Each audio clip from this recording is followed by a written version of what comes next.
all you people tuning in. It's so good to see you. I'm so glad you're here today.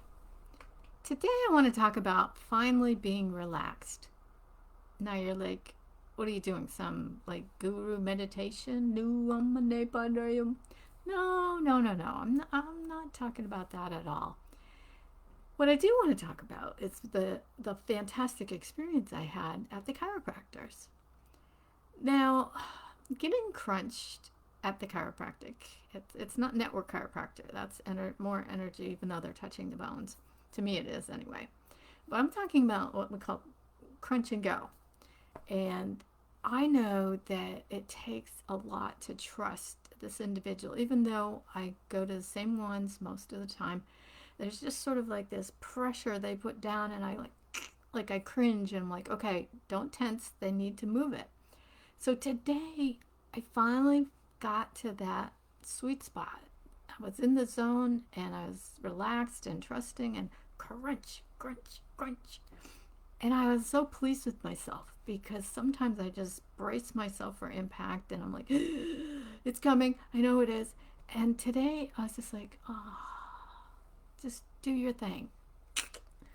And for me, not only is it the end result of my spine being in alignment and the physical structure being more where it needs to be, but it was that I felt so relaxed. And I didn't just have a massage. Things are going well in my life.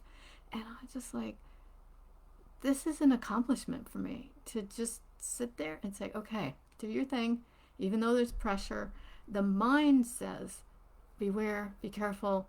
The ego's like, fight or flight, pain or pleasure. And I'm like, no. We've done this enough times. Let's just... And I just couldn't believe it. And I think I got a better adjustment based on that. But it was more me just letting myself trust that the person wasn't going to hurt me.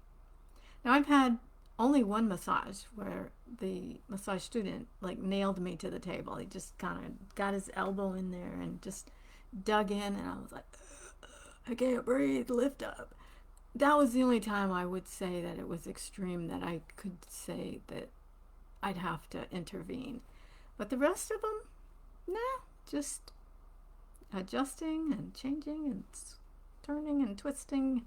Maybe it's because I've been going to Bikram yoga every week, and that sweating plus the stretching, that's a possibility that my bones and muscles and fascia were in a much more flexible state. So I'm not going to try to guess or figure it out or use my intuition to say, oh, this is what it was. I'm just proud of myself for having a much better adjustment. And I would ask you to celebrate yourself too. When something goes well, and you just realize it and you go, wow, I made this great accomplishment. Celebrate. Woo! Get yourself acknowledged. So tell me something for you today that you've accomplished, even if it's the smallest thing like finishing a book that you've been reading. It doesn't have to be big. I'm proud of you, whatever it is. So I look forward to hearing your comments, and I will talk to you again real soon. Bye for now.